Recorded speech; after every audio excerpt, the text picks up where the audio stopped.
श्री राधे राधे राधे बरसाने वाली राधे, राधे राधे राधे बरसाने वाली राधे, श्री राधे राधे राधे बरसाने वाली राधे, राधे राधे राधे बरसाने वाली राधे, श्री राधे राधे राधे बरसाने वाली राधे, राधे राधे राधे बरसाने वाली राधे, श्री राधे राधे राधे बरसाने वाली राधे, राधे राधे राधे बरसाने वाली राधे, श्री राधे राधे राधे बरसाने वाली राधे।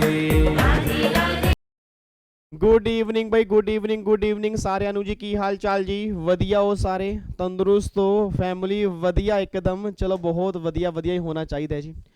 अच्छा, कल की क्लास में हाई लेवल एमसीक्यूज का सेशन नंबर 2 हमने कर लिया था जी, ठीक है। और मेरे ख्याल से आपको एमसीक्यूज करके मज़ा आया होगा। बहुत मस्त लेवल के थे एमसीक्यूज, बट हाँ उसमें एक गलती हो गई थी, बस मैं यहाँ पे आपको वो स्क्रीन दिखाना भूल गया था, ठीक है। तो ना आज मैं पहले आप ना मुझे याद करवा दिया, अगर आप मुझे याद ही नहीं करवाते, मतलब ये कोई बात थोड़ा होती है। पूरी की पूरी क्लास में अकेले मतलब सामने बैठा रहा, बट हाँ वो टेस्ट पेपर मैंने टेलीग्राम पे डाल दिया था जी, ठीक है। तो एक बार ना जब भी वो कल वाला सेशन देखोगे, एक बार टेस्ट पेपर अपने साथ में लेके चलना, ठीक है। टेस्ट पेपर अगर आप वहाँ से डाउनलोड कर लोगे, फिर वो क्लास देखोगे, आपको सब कुछ समझ में आएगा। उसके आंसर मैंने बता दिए थे, ठीक है। बाकी जिन बच्चों को दिक्कत हो रही है ना, मैं कल वाले क्वेश्चन विद आंसर वाला PDF ही मैं टेलीग्राम पे डाल दूंगा। जैसे कई बच्चे कहते हैं सर मज़ा नहीं आ रहा, वो स्क्रीन साथ में नहीं है ना, तो उनको मतलब कई बच्चों को ना मज़ा चाहिए होता है हर चीज़ के अंदर, तो उनको मज़ा ही नहीं आ रहा था। वो माना कि चलो हाँ साथ में स्क्रीन होती है, थोड़ा और क्लैरिटी होती है, बट वो टेक्निकल दिक्कत के चक्कर में वो स्क्रीन आ नहीं पाई। बट हाँ जिन बच्चों को दिक्कत आई है, मैं विद आंसर वाले भी MCQs कल वाले टेलीग्राम पे डाल दूंगा, आप उसको देख लेना, ठीक है। टेंशन मत लिया करो यार। अच्छा, एक बच्चे का कल कमेंट बॉक्स में आया हुआ था कि सर जो पुराने स्टूडेंट दरबार हैं उसमें आपने थोड़ा सा ना डिटेल में कराया हुआ है, तो इस स्टूडेंट दरबार में वो टॉपिक आप डिटेल में नहीं करा रहे। उसको मैंने रीज़न वैसे तो मैं बता दिया था, बट आपको भी मैं बता दूं सर रीज़न क्या। क्योंकि सर जो पुराने स्टूडेंट दरबार है, मतलब जो लास्ट टाइम के थे ना, उसमें बहुत सारी अमेंडमेंट्स आई थी टैक्सेशन में, आपको पता है। याद करो, पुरानी स्कीम आई थी, नई स्कीम आई थी, नए सरचार्ज के रेट थे, काफ़ी सारे चेंजेस थे। तो वो चेंजेस मैंने बहुत डिटेल में करवाए थे। रीज़न बिंग क्योंकि आपने पहले वो पढ़े ही नहीं हुए थे। अब वो चेंजेस तो आप पढ़ चुके हो ना सर। देखो, पुरानी स्कीम भी आपने पढ़ी हुई है, उसको 1 साल हो चुका है। नई स्कीम भी आपने पढ़ी है, सरचार्ज के रेट भी आपने पढ़े हैं। अब अगर आपको उतना ही टाइम लगाऊंगा, फिर मैं रिवीजन कैसे कंप्लीट करूंगा बताओ, ठीक है। बाकी अगर आपको पुराने स्टूडेंट दरबार देखने हैं, आप वो देख सकते हो, मेरी तरफ से खुली छूट है, बट साथ में अमेंडमेंट क्लास जरूर देख लेना। बट मैं इतना बता दूं कि जो पुराने टाइम में स्टूडेंट दरबार थे ना, उससे ज़्यादा इस बार लगेंगे, ठीक है। वो आपको इसलिए लगा, देखो जिस बच्चों ने पहले पढ़े, क्योंकि उस बच्चे ने मुझे पता क्या बोला कि सर मैंने रेगुलर बैच नहीं लिया, मैंने पहले पढ़ाई नहीं, मैं पहली बार रिवीजन क्लास देख रहा हूँ। तो अगर देखो, अगर पहली बार रिवीजन क्लास देखोगे, फिर आप मुझे भला बुरा ही तो बोलोगे, तो मतलब सारी मेहनत पे पानी फिर जाता है कई बार।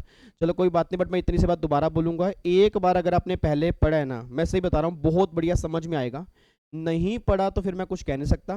बाकी दोनों स्टूडेंट दरबार रेलिवेंट है। ये वाले देखोगे तो अमेंडमेंट साथ के साथ हो जाएंगी, पुराने वाले देखोगे तो भी मुझे कोई दिक्कत नहीं है, उसके बाद में आपको अमेंडमेंट क्लास देखनी पड़ेगी, ठीक है। अब जैसे आपकी मर्जी है वैसे आप कर सकते हो। बाकी GST मैंने आपको बता ही दिया कि GST की कहानी वाली सीरीज देखते रहो। जैसे ये वाली सीरीज हमारी MWF में आ रही है, TTS में GST देख लो, पूरा कंप्लीट टैक्स आपका अच्छे से हो जाएगा। और GST में ज़्यादा अमेंडमेंट है नहीं है, वैसे मैं यहाँ पर भी कराऊंगा, बट अगर वो साथ में देख लोगे तो जल्दी GST कंप्लीट हो जाएगा जी। डन है जी। चलो इधर देखना ध्यान से। अब आज की रिवीजन क्लास में ना हमने सैलरी का टॉपिक अपना स्टार्ट किया हुआ था जी, और आई थिंक सैलरी की 2 क्लास हमारी हो चुकी हैं, 2 क्लास हमने कंप्लीट कर लिया। तीसरी रिवीजन क्लास आज हमारी है, और आज हमें प्रोविडेंट फंड वाला कॉन्सेप्ट करना है जी, ठीक है। प्रोविडेंट फंड की पूरी रिवीजन करेंगे। आपको मैंने कहा भी था कि प्रोविडेंट फंड में ना कुछ अमेंडमेंट्स भी आई हैं, वैसे वो अमेंडमेंट क्लास के अंदर मैंने डाल दी थी, बट जिस बच्चे ने अमेंडमेंट क्लास सही ढंग से नहीं देखी, मैं अमेंडमेंट यहाँ पर भी कराऊंगा। बहुत ध्यान से मेरी बात सुना, क्योंकि रीजन प्रोविडेंट फंड में से क्वेश्चन पक्का बनता है जी, ठीक है। स्टार्ट करें, पक्का पक्का बैठ जाओ सीधे होके फटाफट से। चलो जी इधर देखो ध्यान से, आओ जी। अब एक बार फटाफट से ना सैलरी में प्रोविडेंट फंड वाला कॉन्सेप्ट देखते हैं। एक बार पहले मैं आपको स्क्रीन दिखा दूं, ये लो इधर देखो ध्यान से। एक बार मुझे फटाफट चैट बॉक्स में लिख के बताओ जी, क्या आपको स्क्रीन दिख रही है? क्या आपको स्क्रीन विजिबल है या नहीं है? यस सर, स्क्रीन बिल्कुल विजिबल है। ओके जी। चलो इधर सुना ध्यान से। अब अगर मैं प्रोविडेंट फंड की बात करूंगा ना, तो प्रोविडेंट फंड में सैलरी के चैप्टर में याद करो, मैंने कहा था कि 2 तरह के PF होते हैं, एक तो आपका होता है PPF, एक आपका होता है EPF। अब पीपीएफ का मतलब क्या था, पब्लिक प्रोविडेंट फंड हो गया, उसका सैलरी से कोई वास्ता नहीं होता। मतलब अगर पीपीएफ के अंदर कंट्रीब्यूट करेंगे तो सिंगल पैसा भी हमें सैलरी से कोई लेने देना नहीं है, उसका जो बेनिफिट मिलेगा वो 80 डिडक्शन के अंदर मिलेगा। मतलब पीपीएफ का ट्रीटमेंट जो है हमें डिडक्शन में करना है सर, उसका ट्रीटमेंट सैलरी में नहीं करेंगे। अब बच्चा ये बात कहता है सर फिर हमारे सैलरी में पीएफ कौन से कवर होंगे? सैलरी में 3 पीएफ हमारे कवर होते हैं। एक तो हमारा एसपीएफ कवर होगा जी, एक हमारा यहाँ पे आरपीएफ कवर होगा, और फिर हमारा क्या कवर होगा? यूआरपीएफ। मतलब 3 तरह के पीएफ हमारे सैलरी में कवर होंगे। एक तो हमारा एसपीएफ कवर होगा, एक हमारा आरपीएफ होगा, एक हमारा यूआरपीएफ होगा जी। एसपीएफ की फुल फॉर्म क्या आती है जी? Statutory provident fund. आरपीएफ की फुल फॉर्म क्या होगी? Recognised provident fund. और यूआरपीएफ की फुल फॉर्म क्या होगी? Unrecognised provident fund. ये 4 तरह के पीएफ आपके निकल के आते हैं। अब एक बात मैंने सोच के बताना सर, अब जो आपका एसपीएफ होगा, आरपीएफ होगा और यूआरपीएफ होगा ना, इन सब का ट्रीटमेंट क्या, एक बार 1 बाय 1 डिस्कस करते हैं। याद करो मैंने कहा था कि जब भी कोई आपके गवर्नमेंट एम्प्लॉय होंगे ना, मतलब जब भी कोई गवर्नमेंट डिपार्टमेंट के एम्प्लॉय होंगे, उस केस में जो पीएफ मिलेगा वो कौन सा मिलेगा? एसपीएफ मिलेगा। और जब भी कोई गवर्नमेंट अप्रूव कंपनी होगी, फॉर एग्जांपल पीएसयू होंगे, उस केस में पीएफ कौन सा मिलेगा? आरपीएफ मिलेगा। और जो भी आपकी प्राइवेट कंपनी होंगी, उस केस के अंदर पीएफ कौन सा मिलेगा? वो यूआरपीएफ मिलेगा। 3 तरह के पीएफ होते हैं। अब मुझे नहीं पता जितने बच्चे मेरे रेगुलर बैच के सामने बैठे हैं, अगर थोड़ा बहुत ध्यान आपको आ रहा हो जी, मैंने कहा था कि जो भी हम पीएफ करें, चाहे हम एसपीएफ करें, चाहे आरपीएफ करें, चाहे यूआरपीएफ करें, इन तीनों पीएफ में ना 4 क्वेश्चन हमारे सामने आते हैं। अगर ये 4 क्वेश्चन हमें समझ में आ गए तो हमारा पीएफ पूरा का पूरा क्लियर हो गया जी। कोई बताएगा वो 4 क्वेश्चन कौन कौन से हैं जी? जितने बच्चे मेरे सामने बैठे हैं याद करो, पीएफ में 4 क्वेश्चन कौन कौन से होते हैं। कोई बच्चा भी चैट बॉक्स के अंदर बताना चाहता हो जी। इवन जिन बच्चों का भी करंट में बैच चल रहा है, कम से कम वो रेगुलर बैच वाले बच्चों से उम्मीद करूंगा कि आप मुझे आंसर दोगे। लक्षिता, नेहा, नंदिनी, अंजलि, रोहित, अमन और क्या नाम है, राघव, जितने बच्चे, पीयूष, जितने बच्चे मेरे सामने बैठे हैं, काफी सारे बच्चे मेरे सामने बैठे हैं। मैं उम्मीद करता हूं कि मेरी फैमिली का सिंगल बच्चा कम से कम कमेंट बॉक्स में आंसर देगा कि पीएफ में 4 क्वेश्चन कौन कौन से होते हैं। याद करो, सबसे पहला क्वेश्चन मैंने क्लास में कहा था कि एम्प्लॉई ने जो अपने पीएफ में कंट्रीब्यूशन किया, तो एम्प्लॉई के कंट्रीब्यूशन का एम्प्लॉई के हाथ में ट्रीटमेंट क्या होगा? पहला क्वेश्चन ये था। फिर सेकंड क्वेश्चन ये था कि जो एम्प्लॉयर ने एम्प्लॉई के पीएफ में कंट्रीब्यूशन किया, तो एम्प्लॉई के हाथ में एम्प्लॉयर कंट्रीब्यूशन का ट्रीटमेंट क्या होगा? सेकंड क्वेश्चन ये था। फिर तीसरा क्वेश्चन ये था कि दोनों के कंट्रीब्यूशन पर जो भी इंटरेस्ट एम्प्लॉई को मिलेगा, उसका एम्प्लॉई के हाथ में ट्रीटमेंट क्या होगा? तीसरा क्वेश्चन ये था। और फिर फोर्थ मैंने कहा था कि जब भी पैसा रिटायरमेंट पर एम्प्लॉई को मिलेगा, तो रिटायरमेंट के टाइम पर एम्प्लॉई के हाथ में ट्रीटमेंट क्या होगा? चौथा क्वेश्चन ये था। तो मैं दोबारा बोल रहा हूँ, 4 क्वेश्चन क्या निकल के आ रहे हैं सर? सबसे पहला क्वेश्चन ये निकल के आ रहा है कि अगर एम्प्लॉई ने अपने पीएफ में कंट्रीब्यूशन किया, तो उसके कंट्रीब्यूशन का एम्प्लॉई के हाथ में ट्रीटमेंट क्या होगा? पहला क्वेश्चन ये है। दूसरा क्वेश्चन क्या निकल के आ रहा है कि एम्प्लॉयर ने जो कंट्रीब्यूशन किया, उसके कंट्रीब्यूशन का एम्प्लॉई के हाथ में ट्रीटमेंट क्या होगा? दूसरा क्वेश्चन ये है। तीसरा क्वेश्चन क्या निकल के आ रहा है कि दोनों ने जो कंट्रीब्यूट किया, दोनों के कंट्रीब्यूशन पर जो इंटरेस्ट आएगा, उसके इंटरेस्ट का एम्प्लॉई के हाथ में ट्रीटमेंट क्या होगा? थर्ड क्वेश्चन ये है। और फोर्थ है, जो रिटायरमेंट के ऊपर पैसा मिलेगा, उस रिटायरमेंट पर मिलने वाले पैसे का एम्प्लॉई के हाथ में ट्रीटमेंट क्या होगा? फोर्थ क्वेश्चन ये निकल के आ रहा है। अब एक सामने बच्चा बैठा है, क्या नाम है आपका? हार्दिक। हार्दिक कह रहा है सर ये तो बताओ, ये 4 क्वेश्चन आप कहना क्या चाह रहे हो? सर मेरे पल्ले नहीं पड़ रहा। देखो सिंपल सी बात है, हमने पहले ना सर, हम ना उस टाइम बहुत छोटे छोटे होते थे, हमने तब सैलरी का चैप्टर पढ़ा था, हमें बिल्कुल याद नहीं है। तो आप ये मान के चलो कि हमने सैलरी बहुत पहले पढ़ा। तो बताओ ये 4 क्वेश्चन कौन कौन से होते हैं? हार्दिक मैं ये बात कहना चाह रहा हूँ, एक सिंपल सा एग्जाम्पल देता हूँ, एक बात में सोच के बताना। मान लो ये पीएफ का अकाउंट है, मान लो पीएफ का अकाउंट है। अब एम्प्लॉई ने एम्प्लॉयर को ना ये बोला कि सर मेरी रिटायरमेंट के बाद ना मेरा ध्यान कौन रखेगा, मुझे ना बहुत डर है कि मेरे फैमिली वाले मुझे घर से बाहर ना निकाल दें, तो प्लीज़ आपसे रिक्वेस्ट कर रहा हूँ कि हम एक पीएफ खोलते हैं, उसमें मैं भी कंट्रीब्यूट करूंगा, आप भी कंट्रीब्यूट करना, दोनों कंट्रीब्यूट करेंगे और जो मेरी रिटायरमेंट होगी सारा पैसा मुझे मिल जाएगा। तो एम्प्लॉयर ने कहा कोई दिक्कत वाली बात नहीं, एक पीएफ खोल लेते हैं, आप भी कंट्रीब्यूट करोगे, मैं भी कंट्रीब्यूट करूंगा, दोनों मिलकर कंट्रीब्यूट करेंगे। मेरा पूरी क्लास से क्वेश्चन है, मान लो एक एम्प्लॉय है, उस एम्प्लॉय की ना पूरे साल की सैलरी 12 लाख रुपए निकल के आ रही है।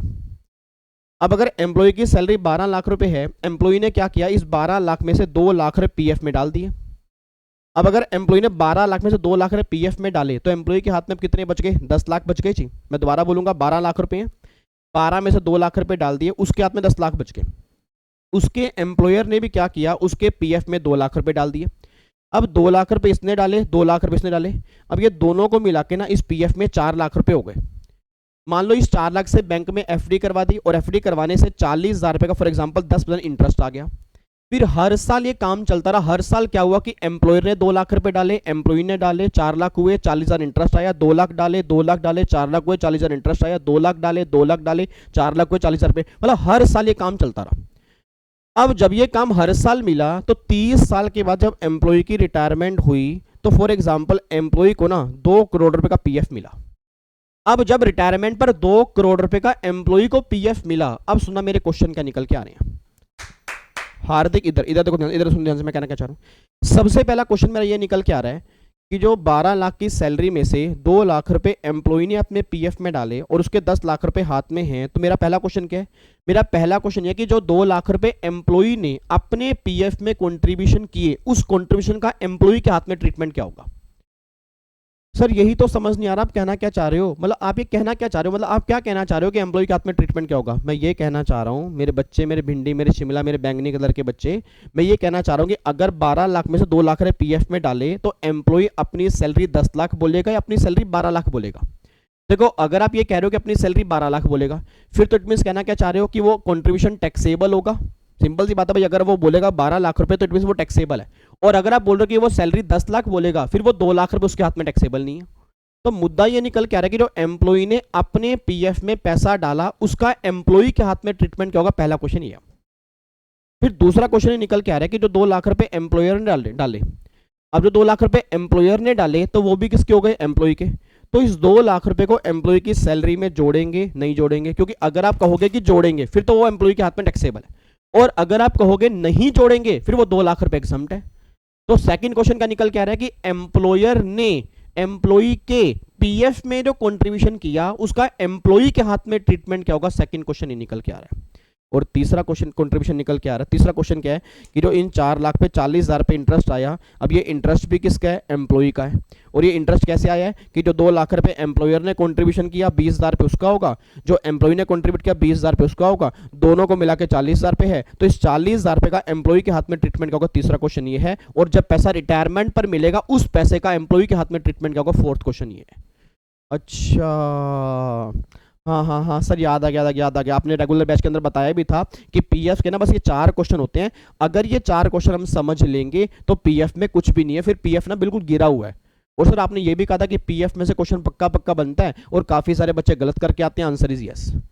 और इस बार तो पीएफ में अमेंडमेंट्स भी हैं सर, मैं दोबारा कह रहा हूँ, इस बार तो पीएफ में अमेंडमेंट्स भी हैं। मुझे पूरी उम्मीद है कि पीएफ में से 100% नहीं 200% क्वेश्चन पक्का बनेगा। अगर आपने सही ढंग से नहीं पढ़ा, अगर आप रट के चले हो, आप पीएफ वाला क्वेश्चन सोल्व नहीं कर पाओगे, क्योंकि इस पीएफ में इस पर अमेंडमेंट जो है ना वो थोड़ी कॉम्प्लिकेटेड है। एक बार रिक्वेस्ट करूंगा, जिस बच्चे ने अमेंडमेंट क्लास नहीं देखी एक बार चले जाना, क्लास खत्म होने के बाद सैलरी के आधे पौने घंटे के अमेंडमेंट्स होंगी, देख लेना, पीएफ में ही है, बट मोस्ट इंपॉर्टेंट है, एग्जाम में आने के कंफर्म चांस हैं जी। बाकी अगर आपको देखी हुई है फिर तो कोई दिक्कत नहीं, अगर नहीं देखी मैं यहां पर भी कराऊंगा, बट जो डिटेल के अंदर मैंने वहां पे कराई है उस डिटेल में शायद नहीं होंगी। ठीक है, बट एक बात, मुझे सारी की सारी फैमिली, जितने बच्चे मेरे सामने बैठे हैं, फटाफट से बोल दो 4 क्वेश्चन कौन कौन से निकल के आ रहे हैं। सर पहला क्वेश्चन तो ये निकल के आ रहा है कि एम्प्लॉय के कंट्रीब्यूशन का एम्प्लॉय के हाथ में ट्रीटमेंट क्या होगा? पहला क्वेश्चन ही है। फिर दूसरा क्वेश्चन आ रहा है कि एम्प्लॉयर के कंट्रीब्यूशन का एम्प्लॉय के हाथ में ट्रीटमेंट क्या होगा? दूसरा क्वेश्चन ही है। फिर तीसरा क्वेश्चन ये कि दोनों के कंट्रीब्यूशन पर जो इंटरेस्ट आएगा उसका एम्प्लॉय के हाथ में ट्रीटमेंट क्या होगा? तीसरा क्वेश्चन ये है। और जब ये पर्सन रिटायर हो जाएगा, रिटायरमेंट के बाद जो एम्प्लॉय को पैसा मिलेगा उसका एम्प्लॉय के हाथ में ट्रीटमेंट क्या होगा? फोर्थ क्वेश्चन ये निकल के आ रहा है जी। ठीक है, अब इन चारों के आंसर क्या होंगे? आओ जी 1 बाय 1 हम चेक करते हैं कि कौन कौन से पीएफ हैं, उसके बेस पे ही डिपेंड करेगा। उम्मीद करूंगा आपने थोड़ा बहुत पहले पीएफ के बारे में पढ़ा होगा, तभी आपको समझ में आएगा, नहीं तो फिर वही काम करोगे, आप बोलोगे विवेक सर क्या कर रहे हो सर आप? सर अरे क्या लाग रहे भाई रे? अरे नहीं पढ़ रहा सर पल्ले सर, एक बार दोबारा से बता दो प्लीज सर, भगवान का वास्ता है। ओ मेरा बच्चा, मेरा बाबू, मेरा भिंडी, मेरा शिमला। ठीक है चलो आओ जी, अब सबसे पहला पीएफ करने जा रहे हैं। नहीं, पहला हमारा पीएफ कौन सा? एसपीएफ है जी, एक बार चेक करना। देखो ये पहले पीएफ में क्या निकल के आ रहा है? पहला पीएफ ये बात कह रहा है कि एम्प्लॉयर कंट्रीब्यूशन है, एम्प्लॉय कंट्रीब्यूशन है, दोनों के कंट्रीब्यूशन पे इंटरेस्ट आ रहा है, फिर रिटायरमेंट पर जो पैसा मिल रहा है। ये 4 क्वेश्चन आपके सामने निकल के आ रहे हैं। अब एक बार चेक करना कि एम्प्लॉय ने अपने पीएफ में जो कंट्रीब्यूशन किया उसके कंट्रीब्यूशन का एम्प्लॉय के हाथ में ट्रीटमेंट क्या होगा? एक बार चेक करो क्या लिखा हुआ है जी, एक बार चेक करो, बोल के तो बताओ ना क्या लिखा हुआ है। क्या लिखा हुआ है? टैक्सेबल, बोलो बोलो बोलो बोलो, taxable but eligible for deduction under section 80C subject to ₹1,50,000। इसका मतलब क्या है बताओ ना सर। इस लाइन का मतलब क्या है कि अगर एम्प्लॉई ने अपने पीएफ में कंट्रीब्यूट किया, अगर एम्प्लॉई ने अपने पीएफ में कंट्रीब्यूशन किया तो इस कंट्रीब्यूशन का एम्प्लॉई के हाथ में ट्रीटमेंट क्या होगा। अब गवर्नमेंट ये बात करने जा रही है, इसका ट्रीटमेंट ये होगा कि वो टैक्सेबल होगा। फिर जब बाद में ग्रोस टोटल इनकम से टोटल इनकम निकालेंगे ना, उस टाइम पर 80C की हम डिडक्शन अलाउड कर देंगे, बट वो बात अलग है, लिमिट आपकी 1.5 लाख रुपए तक रहेगी। अच्छा सर, आप मतलब ये कहना चाह रहे हो जैसे एम्प्लॉय की आपने कहा था कि सैलरी 12 लाख रुपए है, तो अगर 12 लाख में से मान लो 2 लाख रुपए पीएफ में कंट्रीब्यूट कर दिया तो सैलरी हम फिर 10 लाख नहीं मानेंगे, 12 लाख मानेंगे। यस, मैं ये बात कहना चाह रहा हूँ। मतलब गवर्नमेंट ये बात कहना चाह रही है कि आपको सैलरी 10 लाख कैलकुलेट नहीं करनी, आपको सैलरी पूरी 12 लाख रुपए दिखानी है। मतलब कि जो भी आपकी बेसिक सैलरी होगी वही सैलरी टैक्सेबल होगी, उसमें पीएफ माइनस करने के बाद टैक्सेबल नहीं होगा। कोई दिक्कत तो नहीं है। तो पहला पॉइंट क्या निकल के आ गया कि अगर एम्प्लॉई ने, मैं दोबारा बोलूंगा, अगर एम्प्लॉई ने अपने पीएफ में कंट्रीब्यूशन किया तो वो टैक्सेबल होगा, बट 80C में उसको डिडक्शन मिल जाएगी। बस ये बात ध्यान दो, ठीक है। उसके बाद चेक करना फिर एम्प्लॉयर ने जो एम्प्लॉय के पीएफ में कंट्रीब्यूशन किया उसका ट्रीटमेंट क्या होगा। तो गवर्नमेंट ने क्या बोला, वो नॉन टैक्सेबल है। मतलब एम्प्लॉयर एम्प्लॉय के एसपीएफ में जो मर्जी कंट्रीब्यूशन करे तो एम्प्लॉय के हाथ में नॉन टैक्सेबल है। रीजन आपको मैंने पहले भी कहा था कि गवर्नमेंट डिपार्टमेंट का होता है, एसपीएफ मींस क्या, गवर्नमेंट का ना। तो गवर्नमेंट कह रही है कि हम खुद ही एम्प्लॉयर हैं, तो हम अपने एम्प्लॉय के एसपीएफ में जो मर्जी कंट्रीब्यूट करें, एम्प्लॉय के हाथ में कोई भी ट्रीटमेंट नहीं होगा। मतलब सिंपल सी बात क्या निकल के आ रही है कि अगर एम्प्लॉय कंट्रीब्यूट करेगा फिर तो वो टैक्सेबल होगा, but eligible for deduction under section 80C। और अगर एम्प्लॉयर मेरे पीएफ में कंट्रीब्यूशन करेगा तो मेरे हाथ में कोई भी ट्रीटमेंट नहीं होगा। बस ये बात ध्यान दो, ठीक है। उसके बाद चेक करना इन दोनों के कंट्रीब्यूशन पे जो इंटरेस्ट आएगा। अब यहाँ पे लिखा हुआ है नॉन टैक्सेबल, अब यहाँ पे ना एक चेंज आ चुका है, फाइनेंस एक्ट 2020 में यहाँ पे एक चेंज आ चुका है। अब जिन जिन बच्चों ने अमेंडमेंट क्लास देखी है उनको तो ये चेंज पता होगा, जिन बच्चों ने इतने कहने के बाद भी अगर अमेंडमेंट क्लास नहीं देखी उनको नहीं पता होगा यहाँ पे चेंज क्या है। अब सुनना, कहना क्या चाह रहा हूँ कि चेंज क्या है। जिन्होंने भी दिसंबर 21 में एग्जाम दिए थे या दिसंबर 21 का जो भी आपने लो पढ़ा होगा ना, याद करो मैंने क्लास में कहा था कि जो भी इंटरेस्ट मिलेगा वो नॉन टैक्सेबल होगा। अब गवर्नमेंट कह रही है कि यहाँ पे नॉन टैक्सेबल नहीं होगा। अब यहाँ पे ना चेक करना पड़ेगा कि जो ये इंटरेस्ट आ रहा है किसके कॉन्ट्रीब्यूशन पे आ रहा है। भाई गवर्नमेंट ये बात कहना चाह रही है कि जो भी यहाँ पे इंटरेस्ट आ रहा है आप ये चेक करो वो किसके कंट्रीब्यूशन पे आ रहा है, क्योंकि अगर ये इंटरेस्ट एम्प्लॉयर के कंट्रीब्यूशन पे आ रहा है तो आज भी एम्प्लॉय के हाथ में एग्जम्प्ट है, सिंगल पैसा भी टैक्सेबल नहीं है। मैं दोबारा बोलूंगा, अगर ये, हाँ जी हेलो भैया भैया इधर इधर सर, ये पीएफ को मजाक मत समझो। मैं दोबारा कह रहा हूं, पीएफ को मजाक मत समझो। पीएफ अगर समझ में नहीं आएगा तो पूरा सैलरी गायब हो जाएगा, क्योंकि इस बार जो क्वेश्चन बने हैं वो पीएफ में से ही बनने हैं। आपको मैं दिखा दूंगा, इस बार का एग्जाम देख लेना, आप मुझे एग्जाम हॉल से बाहर आके याद करोगे सर आपने कहा था पीएफ में से क्वेश्चन बनेंगे, और बने हैं कई सारे। सुनना ध्यान से, यहाँ पे मैं कहना क्या चाह रहा हूँ, मैं कहना क्या चाह रहा हूँ कि अगर मान लो दोनों के कंट्रीब्यूशन पे इंटरेस्ट आ रहा है और अगर वो इंटरेस्ट एम्प्लॉयर वाले कंट्रीब्यूशन पे है फिर तो गवर्नमेंट का एग्जम्प्ट है, और अगर वो इंटरेस्ट एम्प्लॉई वाले कंट्रीब्यूशन पे है ना, अब सारा एग्जम्प्ट नहीं है। मतलब पहले गवर्नमेंट सिंपल कहती थी कि दोनों के कंट्रीब्यूशन पे जितना मर्जी इंटरेस्ट हो एम्प्लॉई के हाथ में एग्जम्प्ट है। अब गवर्नमेंट कहती है हम एक लिमिट लगाने जा रहे हैं जी, हम एक लिमिट लगाने जा रहे हैं। अगर एम्प्लॉयर वाला कंट्रीब्यूशन होगा जी, मैं दोबारा बोलूंगा, अगर एम्प्लॉयर वाला कंट्रीब्यूशन होगा उस पे आने वाले इंटरेस्ट का कोई ट्रीटमेंट नहीं करेंगे। अगर एम्प्लॉई वाला कंट्रीब्यूशन होगा उसके इंटरेस्ट का ट्रीटमेंट क्या करेंगे, वो डिपेंड करता है कि एम्प्लॉई ने कंट्रीब्यूट कितना किया है। और याद करो मैंने क्लास में क्या कहा था कि अगर एम्प्लॉई ने कंट्रीब्यूट किया होगा 2,50,000 तक, मैं दोबारा बोलूंगा, अगर एम्प्लॉई ने कंट्रीब्यूट किया होगा 2,50,000 तक तो उस पे आने वाले इंटरेस्ट का ना एम्प्लॉई के हाथ में कोई भी ट्रीटमेंट नहीं होगा। बट अगर एम्प्लॉई ने कंट्रीब्यूशन किया है 2,50,000 से ज्यादा, तो जितना कंट्रीब्यूशन 2.5 लाख से ऊपर होगा उस पे आने वाले इंटरेस्ट को हम एम्प्लॉई के हाथ में टैक्सेबल करेंगे। अब एसपीएफ में गवर्नमेंट ये लो लेके आ चुकी है, और जो चेंज आपका एसपीएफ के अंदर आया है वही चेंज सेम आरपीएफ के अंदर भी है। मतलब आज गवर्नमेंट ने एम्प्लॉई कंट्रीब्यूशन पे 2.5 लाख की लिमिट लगा दी है, और वो लिमिट कंट्रीब्यूशन करने की नहीं है, कंट्रीब्यूशन जितना मर्जी करो, बट जितना कंट्रीब्यूशन 2.5 लाख से ऊपर होगा एक्सेस कंट्रीब्यूशन पे जो भी इंटरेस्ट बनेगा वो एम्प्लॉई के हाथ में टैक्सेबल है। 2.5 लाख तक के कंट्रीब्यूशन पे आने वाला इंटरेस्ट एम्प्लॉई के हाथ में आज भी एग्जम्प्ट है। अच्छा हाँ हाँ हाँ हाँ सर, याद आ गया। आपने वो अमेंडमेंट क्लास के अंदर बताया था सर, आपने अमेंडमेंट क्लास के अंदर भी कहा था कि पहले क्या होता था कि पहले तो सारा इंटरेस्ट एग्जम्प्ट था। अब गवर्नमेंट कह रही है कि एम्प्लॉयर वाले कंट्रीब्यूशन का तो एग्जम्प्ट है, एम्प्लॉई वाले कंट्रीब्यूशन अगर 2.5 लाख तक है तो आज भी एग्जम्प्ट है, अगर 2.5 लाख से ऊपर होगा तो जो एक्सेस वैल्यू पे इंटरेस्ट होगा वो एम्प्लॉई के हाथ में टैक्सेबल है। अब बच्चा कह रहा है यार एक ना विवेक सर ने ना भाई 5 लाख की लिमिट बताई थी। अरे भाई याद है के? अरे भाई छोरे एक बात बता, किसी ने अमेंडमेंट क्लास देखी है के? ये सर 2.5 लाख की लिमिट कहने लग रहे, बट सर ने तो वहां 5 लाख की लिमिट बताई थी भाई। और ये 5 लाख की लिमिट अब सर नहीं बता रहे। बताऊंगा वो 5 लाख की लिमिट एप्लीकेबल पहली बात हर केस में नहीं होगी। मतलब नॉर्मल केस में लिमिट 2.5 लाख रुपए की है, बट गवर्नमेंट कह रही है कुछ केस ऐसे होते हैं कि जहां पे ना एम्प्लॉयर पीएफ में कंट्रीब्यूट नहीं करता, ओनली एम्प्लॉय पीएफ में कंट्रीब्यूशन करता है।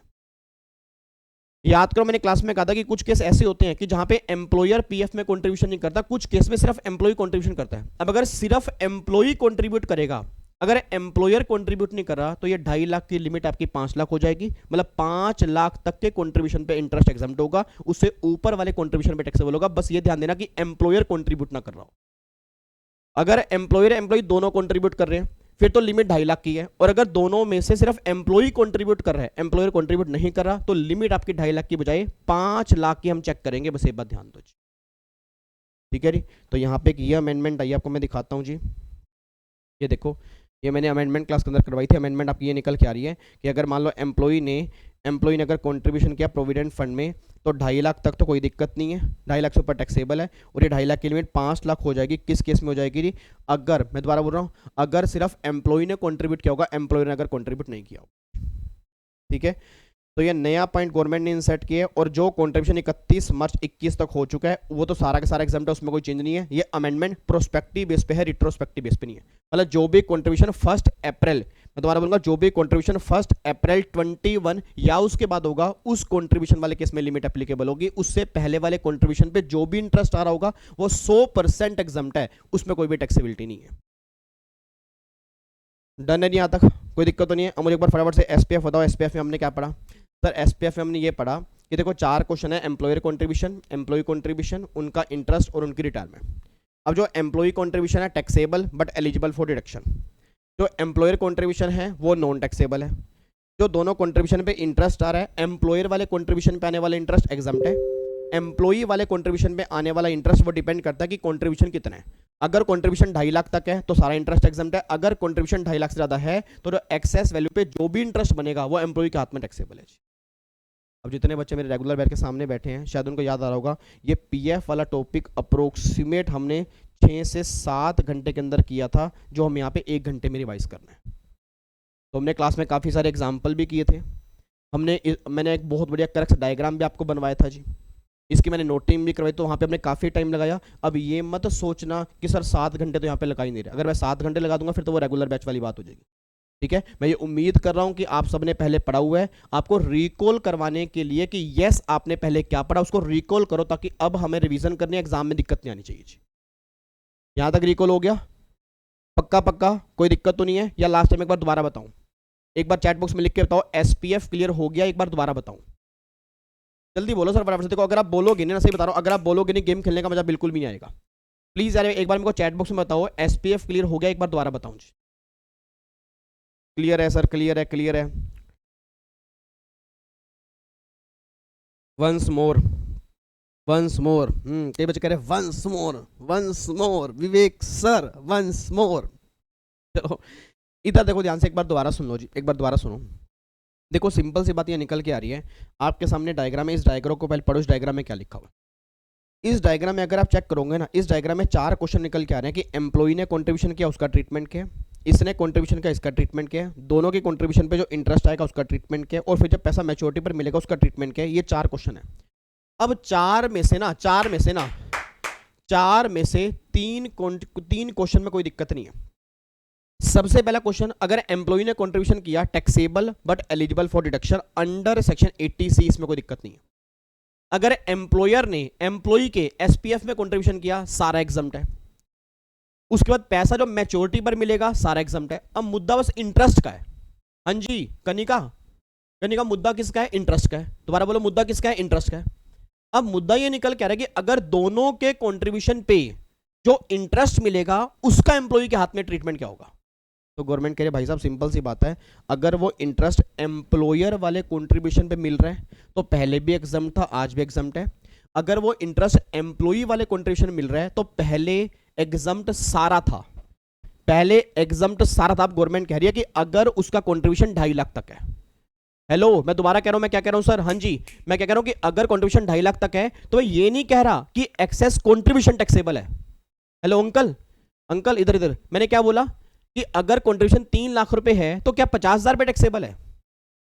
यार बोल दो यार, ये जो हम टैक्सेबिलिटी कर रहे हैं क्या ये इंटरेस्ट की है कंट्रीब्यूशन की है? इंटरेस्ट की है ना। तो अगर मैंने 3 लाख रुपए कंट्रीब्यूशन किए तो 50,000 के कंट्रीब्यूशन पे जो इंटरेस्ट आएगा वो इंटरेस्ट टैक्सेबल होने की बात हो रही है, वो कंट्रीब्यूशन टैक्सेबल होने की बात नहीं हो रही। तो गवर्नमेंट ये बात कहना चाह रही है विवेक, अगर कंट्रीब्यूशन फॉर एग्जांपल 3 लाख रुपए के 2.5 लाख तक पे आने वाला इंटरेस्ट एग्जाम्प्ट है, और जो इंटरेस्ट 2.5 लाख के ऊपर होगा वो सारा इंटरेस्ट एम्प्लॉय के हाथ में टैक्सेबल है, वो ये बात कहना चाह रही है। डन है जी, इसमें कोई दिक्कत तो नहीं है। और बाकी ये सारा मैंने आपको बताई दिया। तो एक अमेंडमेंट, सिर्फ एक अमेंडमेंट आई है जी, ये वाली कि 2.5 लाख से आपके 2.5 लाख की लिमिट आ गई है एम्प्लॉय कंट्रीब्यूशन वाले केस में। और अगर एम्प्लॉयर कंट्रीब्यूट नहीं कर रहा, ओनली एम्प्लॉय कंट्रीब्यूट कर रहा है, तो ये 2.5 लाख की लिमिट जो है ये 5 लाख रुपए इंक्रीज हो जाएगी। बस ये बात ध्यान दो जी, है जी। तो ये पॉइंट हमारा क्लियर हो गया एसपीएफ का जी। अब सबसे इंपॉर्टेंट पॉइंट जो निकल के आ रहा है ना, सबसे इंपॉर्टेंट पॉइंट जो है वो हमारा निकल के आ रहा है जी आरपीएफ का जी। अब यहाँ आरपीएफ वाले केस में हो, यहाँ पर भी अमेंडमेंट आई है जी। आरपीएफ वाले केस के अंदर में अमेंडमेंट आई है। अब वो अमेंडमेंट वैसे इस बार की नहीं है, मतलब एक अमेंडमेंट तो इस बार की है, एक अमेंडमेंट पिछली बार की है। मैं दोबारा बोलूंगा, एक अमेंडमेंट इस बार की है, एक अमेंडमेंट पिछली बार की है, और दोनों ही अमेंडमेंट मोस्ट इंपॉर्टेंट हैं जो पूरे पूरे चांस रखते हैं जून के एग्जाम के अंदर आने की। अब एक बात मैंने सोच के बोला, सर आरपीएफ वाले केस में क्या क्या याद आ रहा है? पहले मैं बताऊं आरपीएफ वाले केस में कितने क्वेश्चन होंगे जी, जल्दी बोलो सर। आरपीएफ वाले केस में कितने क्वेश्चन होंगे? गाने की तरह बोलो, गाने की तरह। आरपीएफ वाले केस में कितने क्वेश्चन होंगे? आरपीएफ वाले केस में एम्प्लॉई के कंट्रीब्यूशन का एम्प्लॉई के हाथ में ट्रीटमेंट क्या होगा? ऐसे बोलो, एम्प्लॉई के कंट्रीब्यूशन का एम्प्लॉई के हाथ में ट्रीटमेंट क्या होगा? सर क्या होगा? बढ़िया तरीके से बोलो, एम्प्लॉई के कंट्रीब्यूशन का एम्प्लॉई के हाथ में ट्रीटमेंट क्या होगा? एम्प्लॉयर के कंट्रीब्यूशन का एम्प्लॉई के हाथ में ट्रीटमेंट क्या होगा? दोबारा बोलो, एम्प्लॉयर के कंट्रीब्यूशन का एम्प्लॉई के हाथ में ट्रीटमेंट क्या होगा? दोनों के कंट्रीब्यूशन का, हाँ नहीं, दोनों के कंट्रीब्यूशन पे जो इंटरेस्ट आएगा उसका एम्प्लॉय के हाथ में ट्रीटमेंट क्या होगा? और जब पैसा रिटायरमेंट पर मिलेगा, रिटायरमेंट पर मिलने वाले पैसे का एम्प्लॉय के हाथ में ट्रीटमेंट क्या होगा? ये 4 क्वेश्चन आ रहे हैं। तो 4 क्वेश्चन वहां पर भी थे, 4 क्वेश्चन यहां पर भी हैं। मैं दोबारा बोलूंगा, पहला क्वेश्चन एम्प्लॉय ने जो कंट्रीब्यूशन किया उसका एम्प्लॉय के हाथ में ट्रीटमेंट क्या होगा? पहला क्वेश्चन ये है। मेरे बाबूजी ने कंट्रीब्यूशन किया मेरे पीएफ में, उनके कंट्रीब्यूशन का मेरे हाथ में ट्रीटमेंट क्या होगा? सेकंड क्वेश्चन ये है। हम दोनों के कंट्रीब्यूशन पे जो हमें इंटरेस्ट मिलेगा उस इंटरेस्ट का एम्प्लॉय के हाथ में ट्रीटमेंट क्या होगा? थर्ड क्वेश्चन ये है। और जो पैसा मैच्योरिटी पर मिलेगा, जो पैसा मैच्योरिटी पर मिलेगा उस पैसे का एम्प्लॉय के हाथ में ट्रीटमेंट क्या होगा? फोर्थ क्वेश्चन ये है जी। अब एक बार चेक कर देखो यहाँ पे क्या लिखा हुआ है। गवर्नमेंट ये बात कहना चाह रही है कि विवेक, अगर एम्प्लॉय ने कंट्रीब्यूशन किया आरपीएफ के अंदर तो taxable but eligible for deduction under section 80C। मतलब वही पहले बेसिक सैलरी में ऐड करोगे, मतलब पहले वो सैलरी में ऐड होगा, उस पर फिर 80C की डिडक्शन मिलेगा। अगर आपने बेसिक सैलरी पूरी ले ली है तो ऑलरेडी वो आपकी सैलरी में ऐड है। तो सिंपल से बात करके, अगर मेरी ग्रोस सैलरी 12 लाख रुपए की है, अगर 2 लाख रुपए कंट्रीब्यूशन किए तो सैलरी मुझे 12 लाख रुपए ही दिखानी है, मुझे 10 लाख रुपए सैलरी नहीं दिखानी। बस ये बात ध्यान दो जी, ठीक है। तो सिंपल सी बात क्या निकल के आ रही है, अगर एम्प्लॉय ने आरपीएफ में कंट्रीब्यूशन किया taxable but eligible for deduction under section 80C up to ₹1.5 lakh जी। फिर अगर एम्प्लॉयर ने कंट्रीब्यूशन किया है, तो एम्प्लॉयर वाले केस में क्या था? एम्प्लॉयर वाले केस में था कि अगर एम्प्लॉयर एम्प्लॉय के आरपीएफ में उसकी सैलरी के 12% तक कंट्रीब्यूशन करेगा फिर तो वो एग्जम्प्ट है। मैं दोबारा बोलूंगा, सुधांशु क्या नाम है? शुभम, शुभम, शुभम, शुभम, हेलो शुभम अंकल, सीधे बिल्कुल सीधे के बैठर। एक बार दोबारा बोलो, एम्प्लॉयर ने एम्प्लॉय के आरपीएफ में कंट्रीब्यूट किया, ट्रीटमेंट क्या होगा?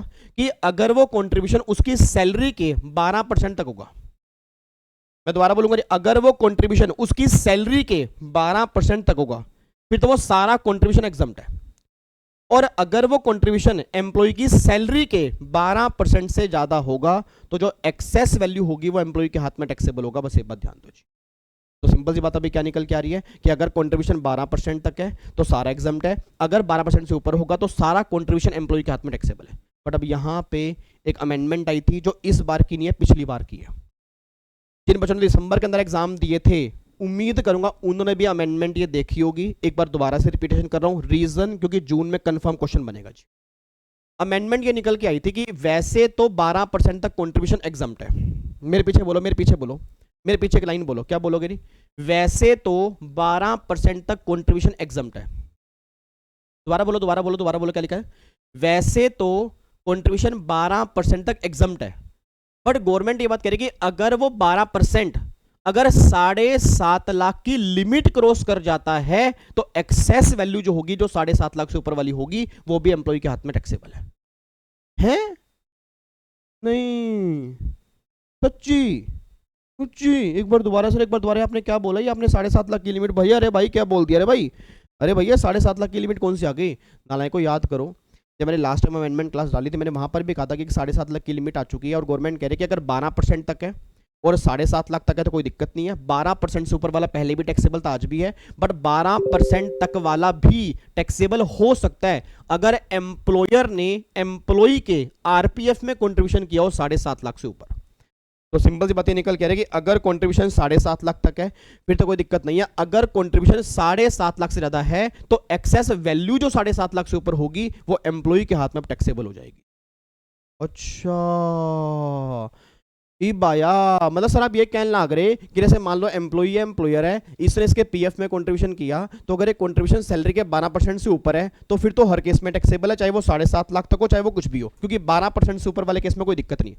बट अगर कंट्रीब्यूशन 12% तक है तो फिर गवर्नमेंट कह रही है कि तो हम एग्जम्प्ट कर देंगे, अगर 12% फिर एग्जम्प्ट कर देंगे, बट अगर वो 12% 7.5 लाख की लिमिट के ऊपर जा रहा है, अगर वो 12% 7.5 लाख की लिमिट के अंदर है फिर तो सारा एग्जम्प्ट है। अगर वो 7.5 लाख की लिमिट के ऊपर जा रहा है तो जो एक्सेस वैल्यू होगी ना वो वैल्यू एम्प्लॉय के हाथ में टैक्सेबल है।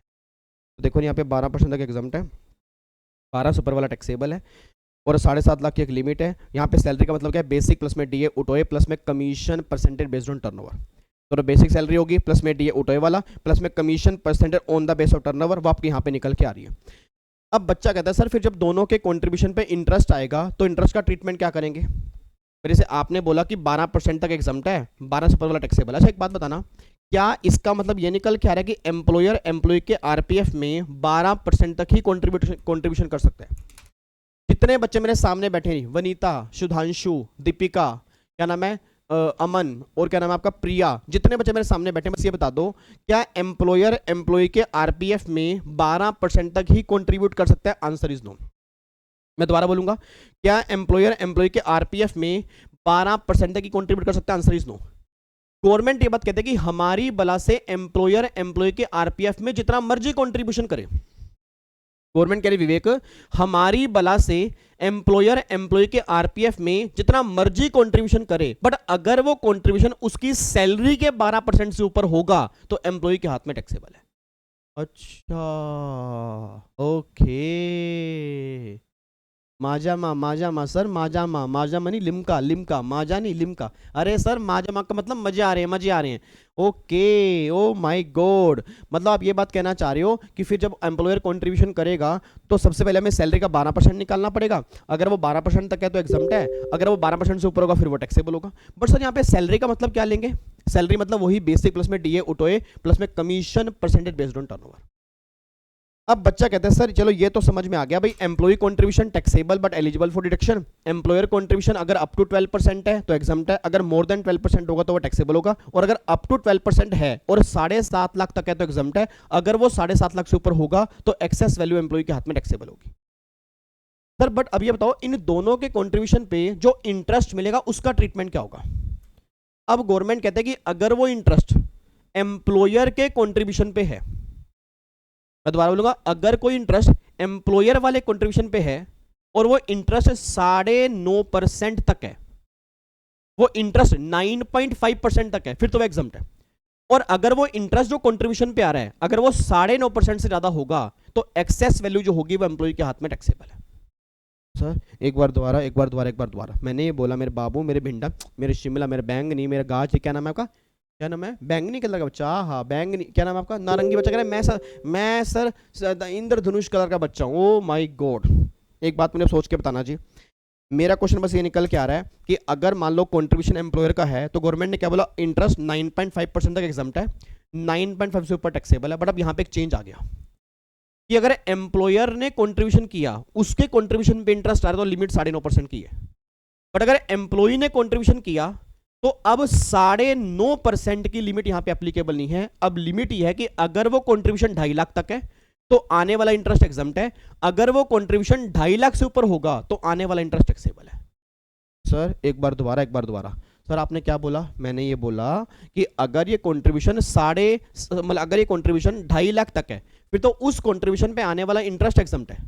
बट अगर ये कंट्रीब्यूशन 2.5 लाख से ज्यादा है तो एक्सेस वैल्यू पे जो इंटरेस्ट होगा ना वो एम्प्लॉय के हाथ में टैक्सेबल है। मतलब अब 9.5% की लिमिट दोनों केस में एप्लीकेबल नहीं है, एम्प्लॉयर वाले केस में एप्लीकेबल है, एम्प्लॉय वाले केस में 2.5 लाख रुपए की लिमिट एप्लीकेबल होगी, बस ये बात ध्यान दो।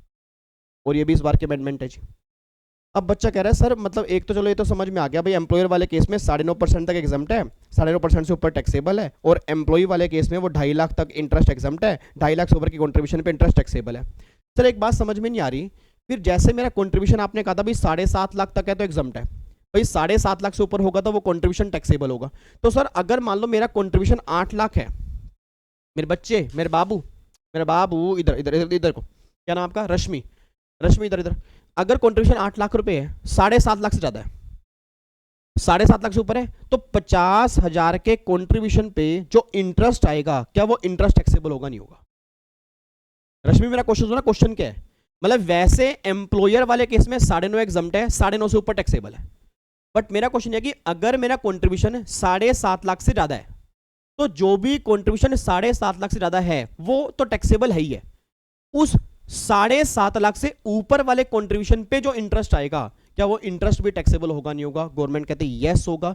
और याद करो मैंने क्लास में उसको निकालने का फॉर्मूला भी आपको बताया था, अमेंडमेंट क्लास के अंदर भी हमने क्वेश्चन किया है। मेरे बच्चे, मेरे बाबू, मेरे, हाँ जी इधर, अमेंडमेंट क्लास जो हमने किया उसके अंदर हमने क्वेश्चन किया है कि अगर कंट्रीब्यूशन 7.5 लाख से ऊपर होगा वो इंटरेस्ट भी टैक्सेबल होगा, और उसको निकालने का फॉर्मूला था, याद करो, PC divide by 2 multiply R है। अरे सर एक मिनट रुको, हेलो भैया, ये फॉर्मूला सर कब आ गई? ये आप हमें सैलरी करा रहे हो ना? मतलब अरे भाई सैलरी चल रहा है ना, ये सैलरी भाई, सैलरी चल रहा है। तो सर ये पीसी डिवाइड बाय 2 मल्टीप्लायर का मतलब क्या है? अमेंडमेंट क्लास एक बार जाके देख लेना, नहीं तो पिछली बार वाली दिसंबर 21 वाली रिवीजन क्लास देख लेना, वहां पर मैंने समझाया था। मैंने वहां पर भी कहा था कि जितना कंट्रीब्यूशन 7.5 लाख से ऊपर होगा एक्सेस वैल्यू पर आने वाला इंटरेस्ट टैक्सेबल होगा। उस इंटरेस्ट को निकालने का फॉर्मूला है PC divide by 2 multiply R। अभी PC का मतलब क्या है? जितना कंट्रीब्यूशन 7.5 लाख से ऊपर है उस कंट्रीब्यूशन को हम बोलते हैं PC। उसका एवरेज निकाल लो डिवाइड बाय 2 करके, मल्टीप्लाई R का मतलब I divide by F average. I means क्या कि जो पूरे साल में आपने इनकम कमाई, F एवरेज मींस क्या? Opening balance of fund plus में closing balance of fund divide by 2 करके F एवरेज आएगा। उसको I से निकाल के एक रेट निकाल लो, उस रेट को जितना कंट्रीब्यूशन 7.5 लाख से ऊपर है उसके एवरेज से मल्टीप्लाई करके आप आंसर निकाल दोगे। कुछ अगर सर सुनो ना, सुनो ना सर, सुनो ना सुन लो ना सर, ये वाला बता दो आपने क्या बोला sir? PC divide by 2 multiply R। Sir ये मेरे पल्ले नहीं पड़ा, आपको मैं दिखाता हूँ, देखो जी, ये देखो ये एग्जांपल तो हमने अमेंडमेंट क्लास में कर लिया था नहीं, ये एग्जांपल तो अमेंडमेंट क्लास में हमने कर लिया था, बट एक बार दोबारा करवा दूँ एग्जांपल, एक बार दोबारा एग्जांपल करवा दूँ? चलो एक बार दोबारा एग्जांपल कर लो, क्योंकि काफ़ी सारे बच्चों ने अमेंडमेंट क्लास नहीं देखी। जिन्होंने नहीं देखे तो एक बार दोबारा देख लो, वैसे अमेंडमेंट क्लास के अंदर मैंने करवाया था, और वो एक बार जरूर देख लेना। देखो यहाँ पे क्या लिखा हुआ है, mister Vinod employee in Tata limited, employer and employee every year contribute 10% of basic salary in RPF। Salary of Vinod की है कितनी है? 50 लाख रुपए की है। Accumulate balance of RPF as on 31 March 21 70 lakh रुपए का। इंटरेस्ट जो आ रहा है वो आ रहा है RPF 8.5%। वो कह रहे हैं calculate taxable interest in hands of mister Vinod. पहले मेरे को ये बताओ जी, पहले मेरे को ये बताओ, अब जो इंटरेस्ट एम्प्लॉयर, पहले जो इंटरेस्ट है जो एक्यूमुलेटेड बैलेंस पे है, मतलब जो बैलेंस मैंने 31 मार्च तक था, क्या उसका इंटरेस्ट अब टैक्सेबल होगा या वो इंटरेस्ट एग्जम्प्ट है? वो तो एग्जम्प्ट है सारा सर, वो तो एग्जम्प्ट है। याद करो RPF वाले केस में जो ये नया लॉ बना है वो तो नया लॉ कब बना है? 1 अप्रैल 21 के बाद ना। मतलब जो बैलेंस आपका 31 मार्च तक था फंड का, उस पर 9.5% तक जितना भी इंटरेस्ट कमाओगे वो सारा एग्जम्प्ट है। तो एक बार सोच के बोलना, अगर 70 लाख का 8.5% मैंने इंटरेस्ट कमाया तो कितना हो गया? 59,500, ये सारा एग्जम्प्ट हो गया जी। अब आ जाओ एम्प्लॉय वाले कॉन्ट्रीब्यूशन पे। अब वो कहना चाह रहे हैं जी आपने बेसिक सैलरी का 10% कॉन्ट्रीब्यूशन किया, मतलब 50 लाख रुपए सैलरी है, उसका 10 कितना हो गया? 5 लाख रुपए एम्प्लॉय ने, 5 लाख रुपए एम्प्लॉयर ने। अब सोच के बोला अगर 5-5 लाख रुपए कॉन्ट्रीब्यूशन किया तो एम्प्लॉयर के कॉन्ट्रीब्यूशन पे मिलने वाला इंटरेस्ट क्या होगा? यार बता दो यार, एम्प्लॉयर के कंट्रीब्यूशन पे मिलने वाले इंटरेस्ट का ट्रीटमेंट क्या होगा एम्प्लॉयर वाले कंट्रीब्यूशन पे? एम्प्लॉयर के कंट्रीब्यूशन पे मिलने वाले इंटरेस्ट का ट्रीटमेंट क्या होगा, पहले हमको ये बताओ। एम्प्लॉयर के कंट्रीब्यूशन पे एग्जम्प्ट होगा ना, ये कहाँ कह रहे हो टैक्सेबल होगा सर? 2.5 लाख रुपए की लिमिट एम्प्लॉय वाले कंट्रीब्यूशन पे है, एम्प्लॉयर वाले पे नहीं है। मैंने अभी क्या बोला कि एम्प्लॉयर का कंट्रीब्यूशन अगर 9.5% तक है तो एग्जम्प्ट है, इंटरेस्ट कितना 8.5% ना। तो एम्प्लॉयर के कंट्रीब्यूशन पे जो इंटरेस्ट होगा वो एग्जम्प्ट होगा। एम्प्लॉय के कंट्रीब्यूशन पे अब गवर्नमेंट कह रही है कि 9.5% की लिमिट नहीं है, लिमिट आपकी 2.5 लाख की है। अब सोच के बोला एम्प्लॉय ने कितना कंट्रीब्यूशन किया, 50 लाख का 10 5 लाख रुपए, तो अब कोई 9.5% की लिमिट नहीं है, 5 लाख रुपए कंट्रीब्यूशन किया, 2.5 लाख तक आने वाला इंटरेस्ट एग्जम्प्ट है। और जो 5 लाख रुपए कंट्रीब्यूशन है, 2.5 लाख से कितने ऊपर है, 2.5 लाख रुपए, उसका इंटरेस्ट अब तुम्हारे हाथ में टैक्सेबल है। अच्छा, तो देखो ये 5 लाख का एम्प्लॉयर ने किया, उसका सारा इंटरेस्ट एग्जम्प्ट हो गया। 5 लाख रुपए एम्प्लॉय ने किया, उसका 2.5 लाख पे जो इंटरेस्ट आ रहा है वो तो एग्जम्प्ट है, और जो अदर 2.5 लाख पे इंटरेस्ट आ रहा है वो हो गया टैक्सेबल। अमेंडमेंट बस ये वाली आई है। तो सिंपल से अमेंडमेंट बस ये निकल के आ रहा है कि जो एम्प्लॉय ने कंट्रीब्यूशन किया 2.5 लाख से ऊपर, उसके ऊपर आने वाले इंटरेस्ट को हम टैक्सेबल करेंगे। बस ये बात ध्यान दो। अच्छा एक बात मुझे बताओ, मुझे ना आपके चेहरे देख के ना बड़ा दिक्कत आ रही है, सही बताऊं मैं, मतलब मेरे से ना एक बच्चे का भी ना वो सहा नहीं जाता। अब देखो चाहे रिवीजन क्लास चल रही है और उतनी डिटेल में मैं जा भी नहीं सकता रेगुलर बैच की तरह, क्योंकि इतना टाइम भी नहीं है हमारे पास। बट मैं एक बात वैसे पूछना चाहता हूँ, नेक्स्ट क्लास में, नेक्स्ट रिवीजन क्लास में मैं परक्यूजिट की रिवीजन स्टार्ट कराऊं या पहले पीएफ वाले कुछ क्वेश्चन कराऊं? अभी नहीं बताना। जब ये वीडियो खत्म हो जाएगी ना उसके बाद मैं चेक करूंगा सर आपकी मेजोरिटी, जहां मेजोरिटी होगी ना, जहां जैसे आपने लिखा सर पीएफ के क्वेश्चन कराओ, ठीक है जी, और किस बच्चे ने लिखा परक्यूजिट स्टार्ट करवा दो, तो जहां बच्चे ज्यादा होंगे ना उसको हम नेक्स्ट क्लास में लेके चलेंगे। अगर आप बोलोगे कि नहीं सर पीएफ में ना अमेंडमेंट आई है, तो ना एक दो ना क्वेश्चन करवा दो कि एग्जाम में क्वेश्चन किस तरह के बनेंगे, ताकि ना अगर पीएफ में से क्वेश्चन बने हम गलती ना करें, ठीक है। और अगर आप कहते हो नहीं नहीं सर कॉन्सेप्ट तो हमें पता लगी गया, क्वेश्चन हम प्रैक्टिस कर ही लेंगे, तो क्वेश्चन की दिक्कत नहीं है, मेन है कॉन्सेप्ट हमें समझ में आ गया, क्वेश्चन की दिक्कत नहीं है, परक्यूजिट स्टार्ट करवा दो तो भी मुझे कोई दिक्कत नहीं है। जैसे आप बोलोगे ना सर, जो हुक्म आप दोगे वो हुक्म मेरा सर आंखों पे है। बस मैं आपके कमेंट की वेट करूंगा, अभी नहीं, मैं दोबारा कह रहा हूं अभी नहीं, मैं देखूंगा वीडियो खत्म होने के बाद मैं चेक करूंगा मेजोरिटी किस तरफ जा रही है, क्योंकि मुझे आपके चेहरे उतरे हुए लग रहे हैं पीएफ को देख के कि सर ये 2.5 लाख की लिमिट क्या है, ये तो हमने पहले पढ़ी नहीं थी, ये अभी आई है लिमिट, पहली बात तो पहले आपने पढ़ी भी नहीं होगी, लिमिट ये अभी आई है। अमेंडमेंट क्लास अगर देखी होगी तो आपने देखी होगी, नहीं देखी होगी तो फिर आपके लिए बिल्कुल नहीं है, ठीक है। बट आपके दिमाग में एक क्लैरिटी होनी चाहिए कि भाई 2.5 लाख की लिमिट आ चुकी है, और हाँ 7.5 लाख की लिमिट तो पहले भी थी आज भी है, ठीक है। अब देखो यहाँ पे जी, तो ये देखो ये फॉर्मूला जो था जी, ये पिछली बार याद करो, पिछली बार मैंने अमेंडमेंट करवाई थी दिसंबर 21 के अंदर, इवन मैंने इसका क्वेश्चन भी करवाया था। और देखो यहाँ पे क्या लिखा हुआ है कि अगर कोई कंट्रीब्यूशन 7.5 लाख से ऊपर है, अगर 7.5 लाख से ऊपर है तो उस पर आने वाला इंटरेस्ट भी टैक्सेबल होगा। निकालने का फॉर्मूला क्या जी, निकालने का फॉर्मूला है PC divide by 2 multiply r. अब ये पीसी का मतलब क्या होता है जी, जो कंट्रीब्यूशन 7.5 लाख से ऊपर है उसको बोलते हैं पीसी, ठीक है। और ये आगे वाला फॉर्मूला, ये वाला भी हमारे किसी काम का है नहीं जी, हमें जो फॉर्मूला करना है वो फॉर्मूला कितना करना है, PC divide by 2 multiply r, बस हमें यहां तक करना है जी। अब देखो यहाँ पे आर का मतलब क्या है, आर का मतलब है I divide by F average. I का मतलब क्या था कि जो भी आपने इनकम पूरे साल में कमाई है उसको आई बोलते हैं।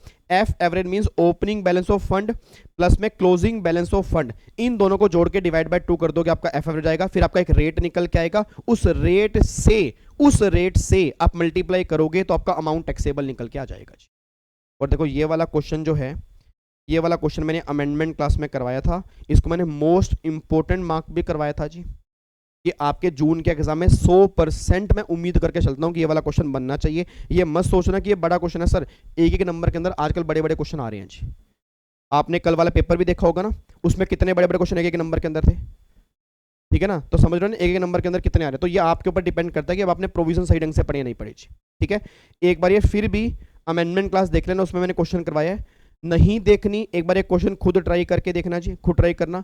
नहीं होगा तो अगर आप मुझे कहोगे कमेंट बॉक्स में, इसको मैं कल की क्लास में करवा दूंगा। बट मुझे पूरी उम्मीद है कि ये वाला क्वेश्चन आपके एग्जाम के अंदर पक्का पक्का बन सकता है, तो एक बार पहले खुद ट्राई करना, नहीं तो अमेंडमेंट क्लास देख लेना, मैंने वहां पर भी समझाया है। अगर वहां पर भी समझ में ना आए तो मुझे कमेंट बॉक्स में लिख देना, इसको हम कल डिस्कस करेंगे। और इसके अलावा भी मैं 2-3 एग्जाम्पल फिर और लिख के आऊंगा, ताकि आपको पीएफ में क्लैरिटी हो, ताकि पीएफ में आप दिक्कत ना करो जी। डन है जी। चलो अभी खत्म नहीं, क्लास अभी खत्म नहीं हुई मेरे बच्चे, अभी तो पीएफ हमारा पड़ा है, यूआरपीएफ भी पड़ा है और अभी आरपीएफ भी थोड़ा सा पड़ा है। एक बार अभी तक जो हमने आरपीएफ में किया, अभी तक जो हमने आरपीएफ में किया रिवीजन कराओ सर। सर देखो पहली बात ना, आरपीएफ में ना, come on Vivek, come on Vivek, come on, you can do it, yes yes yes, शाबाश शाबाश शाबाश, कर सकते हो तुम, वेरी गुड, बहुत बढ़िया बहुत बढ़िया बहुत बढ़िया जी, यस। अब मुझे बताओ जी आरपीएफ का मतलब, oh my God sir, energy आ गई, एनर्जी आनी चाहिए नालायकों, आग लगा दो जून के अंदर, तुम हिम्मत नहीं हारनी बस आपने, हाँ बात खत्म होती है जी। ऐसे की तैसे जो प्रोविजन होगा मैं समझाऊंगा, आप बोलने वाले बनो कि सर इसके क्वेश्चन कराओ बस, ठीक है जी। आपने हिम्मत नहीं हारनी, बट हाँ एक बार पहले आपने जरूर पढ़ाओ जी, बस ऐसा ना हो कि मैं करवाता जा रहा हूं, आपने पहले कुछ पढ़ा नहीं है, समझ में कुछ भी नहीं आ रहा जी, ठीक है।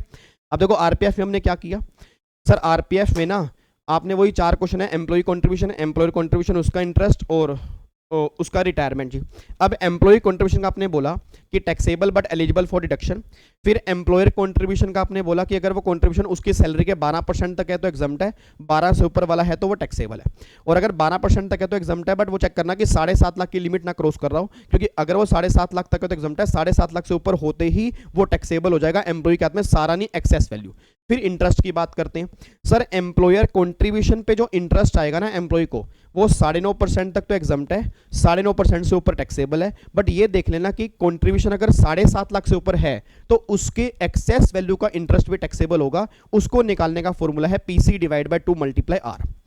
और एम्प्लॉय कंट्रीब्यूशन पे जो इंटरेस्ट आएगा, अगर एम्प्लॉय कंट्रीब्यूशन 2.5 लाख तक है फिर तो वो सारा इंटरेस्ट एग्जम्प्ट है, अगर वो एम्प्लॉय कंट्रीब्यूशन 2.5 लाख से ज्यादा है तो एक्सेस वैल्यू पे जो कंट्रीब्यूशन होगा ना सर, उसका इंटरेस्ट टैक्सेबल हो जाएगा। और सर एक बात और ध्यान देना, ये 2.5 लाख की लिमिट 5 लाख हो जाएगी अगर एम्प्लॉयर कंट्रीब्यूट नहीं कर रहा, सिर्फ एम्प्लॉय कंट्रीब्यूट कर रहा है। तो ये पॉइंट सर हमारा निकल के आता है। अब फिर जब सर पैसा रिटायरमेंट के बाद मिलेगा तो गवर्नमेंट कहते हैं 3 कंडीशन होती हैं, अगर ये 3 में से सिंगल कंडीशन भी आप सेटिस्फाइड कर दोगे तो सारा आरपीएफ का पैसा एग्जम्प्ट है। अब पहली कंडीशन क्या निकल के आ रही है कि अगर आपने जॉब छोड़ी है 5 साल के बाद, याद करो मैंने क्लास के अंदर भी कहा था कि अगर आपने जॉब 5 साल के बाद छोड़ी है तो जो भी पैसा आरपीएफ का वो सारा एग्जम्प्ट है। अगर जॉब आपने 5 साल से पहले छोड़ी है बट रीजन कोई भी एक है, रीजन कौन सा, आपकी तबीयत खराब हो गई, आपकी तबीयत खराब हो गई, एम्प्लॉयर ने ही बिजनेस बंद कर दिया, या आप वहां पे काम नहीं कर पा रहे, मतलब रीजन बियॉन्ड कंट्रोल है, आपको टॉर्चर कर रहे हैं, हरासमेंट कर रहे हैं, मतलब बड़ी प्रॉब्लम है, आपने कहा सर मैं इस एनवायरनमेंट में काम नहीं कर सकती, तो गवर्नमेंट कह रही है अगर ऐसा कुछ केस है तो भी हम पैसा एग्जम्प्ट कर देंगे। फिर गवर्नमेंट कह रही है कि चलो ठीक है, आपने 5 साल से पहले जॉब छोड़ दी है, रीजन इसमें कोई भी नहीं है, फिर भी एग्जम्प्ट कर देंगे। कब? अगर आप किसी नए एम्प्लॉयर के यहाँ पे चले गए, आपने पैसा कैश विड्रॉ नहीं किया, आपने उस एम्प्लॉयर को ट्रांसफर करवा दिया, और दोनों को मिलाकर, मतलब दोनों की जॉब को मिलाकर अगर 5 साल से ऊपर हो चुके हैं तो भी पैसा एग्जम्प्ट कर देंगे, गवर्नमेंट ये बात कहना चाह रही है। तो सिंपल सी बात क्या निकल के आ रही है, अगर 5 साल के बाद जॉब छोड़ोगे तो भी एग्जम्प्ट है, 5 साल से पहले जॉब छोड़ोगे, इनमें से कोई रीजन है, कौन कौन से रीजन लिखो बराबर चैट बॉक्स में लिखो, कौन कौन से रीजन। एक तो इल हेल्थ वाला हो गया, डिसकंटिन्यूअंस ऑफ एम्प्लॉयर बिजनेस हो गया, और तीसरा होगा रीजन बियॉन्ड कंट्रोल। और फिर गवर्नमेंट कह रही है कि अगर आपने पैसा ट्रांसफर करवा लिया नए एम्प्लॉयर के यहाँ पे, दोनों को मिला के 5 सालों में तो भी एग्जम्प्ट है, और अगर आपने कोई भी कंडीशन सेटिस्फाइड नहीं की तो फिर सारा पैसा टैक्सेबल हो जाएगा जो पहले एग्जम्प्ट हुआ था। मतलब आरपीएफ अगर रिटायरमेंट के बाद एग्जम्प्ट करवाना है तो इनमें से कोई भी एक कंडीशन सेटिस्फाइड होनी जरूरी है, बस ये बात ध्यान दो जी। अगर कर दोगे तो वो सारा एग्जम्प्ट हो जाएगा, नहीं तो फिर टैक्सेबल हो जाएगा। ये आरपीएफ का ट्रीटमेंट होता है, ठीक है। अब फिर लास्ट फंड के ऊपर आओ जी। लास्ट फंड हमारा क्या निकल के आ रहा है, यूआरपीएफ। अब यूआरपीएफ वाले केस में तो कोई दिक्कत ही नहीं है जी। देखो यूआरपीएफ वाले केस में क्या है, यूआरपीएफ वाले केस में सिंपल सी बात निकल के आ रही है कि अगर एम्प्लॉई ने कंट्रीब्यूट किया, अगर एम्प्लॉई ने कंट्रीब्यूशन किया तो टैक्सेबल बट 80C की डिडक्शन नहीं मिलेगी। याद करो मैंने कहा भी था कि अगर एम्प्लॉई कंट्रीब्यूशन करेगा यूआरपीएफ में तो टैक्सेबल एंड, हाँ जी, taxable and not eligible for deduction under section 80C, reason being जो फंड अनरिकॉग्नाइज है उसमें 80C क्यों मिलेगा। और जो एम्प्लॉयर ने कंट्रीब्यूशन किया होगा यूआरपीएफ में वो क्या बन जाएगा, नॉन टैक्सेबल। दोनों के कंट्रीब्यूशन पे जो इंटरेस्ट आएगा वो भी क्या बन जाएगा, नॉन टैक्सेबल। अरे सर, अरे विवेक सर मेरे ख्याल से आप गलत बोल रहे हो सर। अरे सर एक बार आप चेक करो मेरे ख्याल से, अरे भाई यार विवेक सर ने गलत तो नहीं करवा दिया। सर कह रहे हैं कि एम्प्लॉयर वाला नॉन टैक्सेबल है, इंटरेस्ट नॉन टैक्सेबल है। सर ये यूआरपीएफ है, एसपीएफ नहीं है, तो यूआरपीएफ में तो टैक्सेबल होना चाहिए ना। याद करो मैंने क्लास के अंदर भी कहा था कि अगर हम अभी टैक्स लगा देंगे तो टैक्स कम लगेगा, अगर रिटायरमेंट के बाद लगाएंगे तो टैक्स ज़्यादा लगेगा, इसलिए सारा पैसा रिटायरमेंट पर टैक्सेबल करेंगे। अच्छा अच्छा, हाँ हाँ सर, आपने बताया था कि रिटायरमेंट के बाद करते हैं। देखो यहाँ पे वही लिखा हुआ है कि भाई साहब पहले हम नॉन टैक्सेबल करेंगे, जैसे ही रिटायरमेंट होगी एम्प्लॉयर कॉन्ट्रीब्यूशन टैक्सेबल हो जाएगा, क्योंकि पहले वो टैक्सेबल हुआ नहीं, उस पर आने वाला इंटरेस्ट भी टैक्सेबल होगा। Employee contribution non taxable, reason क्योंकि वो पहले टैक्सेबल हो चुका है, उसका इंटरेस्ट भी टैक्सेबल होगा, बट ये टैक्सेबल जो होगा ना ये अदर सोर्स में होगा जी। मतलब एम्प्लॉयर कंट्रीब्यूशन उसका इंटरेस्ट सैलरी में टैक्सेबल होगा, एम्प्लॉई कंट्रीब्यूशन पे आने वाला जो इंटरेस्ट होगा उसको हम अदर सोर्स में टैक्सेबल करेंगे, बस ये बात ध्यान दो। सर सर एक रिक्वेस्ट है, बताओ क्या रिक्वेस्ट है सर? 5 देखो ना, आपके तो 5 मिनट लगेंगे, एक बार ना फटाफट से 5 मिनट रिवीजन करवा दो, क्योंकि जो आपकी ना लास्ट वाली रिवीजन होती है ना, लास्ट वाली रिवीजन मतलब लास्ट वाली रिवीजन होती है, मतलब जैसे आप जो कराते हो लास्ट वाली रिवीजन, उसमें ना सर बड़ा मजा आता है, मतलब मजा आ रहा है सर उसमें। आप अगर वो करवा सको तो वो करवा दो सर, उसमें ना मजा आ जाएगा, हम भी आपका साथ देंगे सर, आप टेंशन मतलब हम भी आपका साथ देंगे, कसम लगे माता रानी कि हम भी आपका साथ देंगे। पक्का दोगे? चलो जी, पहले मुझे बताओ पीएफ कौन कौन से हमने किए हैं? एसपीएफ किया, आरपीएफ किया, यूआरपीएफ किया। एसपीएफ हो चाहे आरपीएफ हो चाहे यूआरपीएफ हो, उसमें 4 क्वेश्चन निकल के आते हैं। एम्प्लॉय कंट्रीब्यूशन का एम्प्लॉय के हाथ में ट्रीटमेंट क्या होगा, एम्प्लॉय कंट्रीब्यूशन का एम्प्लॉय के हाथ में ट्रीटमेंट क्या होगा, एम्प्लॉयर कंट्रीब्यूशन का एम्प्लॉय के हाथ में ट्रीटमेंट क्या होगा, एम्प्लॉयर कंट्रीब्यूशन का एम्प्लॉय के हाथ में ट्रीटमेंट क्या होगा। इन दोनों के कंट्रीब्यूशन पे जो इंटरेस्ट आएगा उस इंटरेस्ट का एम्प्लॉय के हाथ में ट्रीटमेंट क्या होगा, और जो पैसा रिटायरमेंट पर मिलेगा उसका एम्प्लॉय के हाथ में ट्रीटमेंट क्या होगा। 4 क्वेश्चन है सर। देखो एसपीएफ वाले केस में तो employ contribution taxable but eligible for deduction under section 80C। Employer contribution, हाँ जी, employer contribution non taxable. Interest, employer contribution का इंटरेस्ट नॉन टैक्सेबल है, एम्प्लॉय कंट्रीब्यूशन का इंटरेस्ट अगर वो 2.5 लाख तक है तो इंटरेस्ट एग्जम्प्ट है, अगर वो 2.5 लाख से ऊपर होगा तो उसका इंटरेस्ट टैक्सेबल हो जाएगा। रिटायरमेंट पर मिलने वाला एग्जम्प्ट है सर, ये तो हो गया एसपीएफ। चलो जी, एसपीएफ को पकड़ के ये लो हमने उधर कर दिया। अब आ जाओ आरपीएफ। हाँ भाई आरपीएफ एम्प्लॉय वाला, employee employee employee employee employee employee sir taxable but eligible for deduction under section 80C। Employer employer employer employer employer sir अगर ये उसकी सैलरी के 12% तक होगा तो एग्जम्प्ट है, अगर 12% से ऊपर है तो टैक्सेबल है, और अगर ये 12% 7.5 लाख तक है तो एग्जम्प्ट है, और अगर 7.5 लाख से ऊपर होगा तो एक्सेस वैल्यू जो होगी वो एम्प्लॉय के हाथ में टैक्सेबल है। अब बात करते हैं इंटरेस्ट की। अब जो इंटरेस्ट है अगर वो एम्प्लॉयर के कंट्रीब्यूशन पे है, अगर वो 9.5% तक है तो एग्जम्प्ट है, अगर वो 9.5% से ऊपर है टैक्सेबल है, बट अगर वो कंट्रीब्यूशन 7.5 लाख से ऊपर चला गया तो उस पर आने वाला इंटरेस्ट भी टैक्सेबल होगा। फॉर्मूला है PC/2 × R। एम्प्लॉई कंट्रीब्यूशन पे इंटरेस्ट अगर वो 2.5 लाख तक है तो एग्जम्प्ट है, अगर वो 2.5 लाख से ऊपर है तो उसका इंटरेस्ट भी क्या हो जाएगा, टैक्सेबल। और जो रिटायरमेंट पर पैसा मिलेगा, 3 कंडीशन है, तीनों में से अगर एक भी सेटिस्फाइड करोगे तो एग्जम्प्ट है, नहीं तो फिर वो हो जाएगा टैक्सेबल। पहली कंडीशन 5 साल के बाद रिटायरमेंट लियो, दूसरी कंडीशन 5 साल से पहले लियो, रीजन कोई भी एक हो। रीजन क्या क्या है, इल हेल्थ है, डिसकंटिन्यूस ऑफ एम्प्लॉयर बिजनेस है, रीजन बियॉन्ड कंट्रोल है, और फिर अगर नए एम्प्लॉयर के यहाँ पे ट्रांसफर करवा लिया, दोनों को मिला के 5 साल हो जाते तो भी एग्जम्प्ट हो जाएगा। यूआरपीएफ वाले केस में employee employee employee employee taxable not eligible for reduction, employer वाला नॉन टैक्सेबल, और इंटरेस्ट होएगा नॉन टैक्सेबल, क्योंकि सारा पैसा रिटायरमेंट पे टैक्सेबल करेंगे। एम्प्लॉयर वाला टैक्सेबल सैलरी में, उसका इंटरेस्ट टैक्सेबल सैलरी में, एम्प्लॉई वाला नॉन टैक्सेबल, रीजन क्योंकि पहले टैक्सेबल हो चुका है, उसका इंटरेस्ट टैक्सेबल करेंगे अदर सोर्स में। सो सिंपल सो इजी, ठीक है जी। बाकी मैं इसके क्वेश्चन आपको आपके ऊपर डिपेंड करता है कि अगर आपको क्वेश्चन करने हैं। बाकी आपको मैं क्वेश्चन, बस ये वाला क्वेश्चन आपने एक बार घर रह जरूर ट्राई करना है कि अमेंडमेंट नोट्स टेलीग्राम पे डले हुए हैं जी, अमेंडमेंट नोट्स टेलीग्राम पे डले हुए हैं, और कई बच्चे अमेंडेड बुक मांग रहे हैं। मैं देख रहा हूँ सर, या तो देखो मुझे छुट्टी दे दो एक दिन की। मैं सही बताऊँ, आप अगर मेरे साथ रहोगे ना एक दिन, आपको पता लग जाएगा कि मेरे इस टाइम क्या हालात चल रहे हैं, और कसम लगे माता रानी की, मतलब भगवान जी की कसम लगे, मेरे पास अपने सोने के सिर्फ 4.5-5 घंटे। अभी जो मेरा शेड्यूल चल रहा है, क्लासेस चल रही हैं, और साथ में जो रेगुलर बैच चल रहे हैं उनके कई सारे काम चल रहे हैं। या तो बस एक देखो, और मैं दोबारा बोल दूं, जो पहले वाले नोट्स है ना सर, 90% वो नोट्स सेम है, 90% उसमें कोई भी चेंज नहीं है।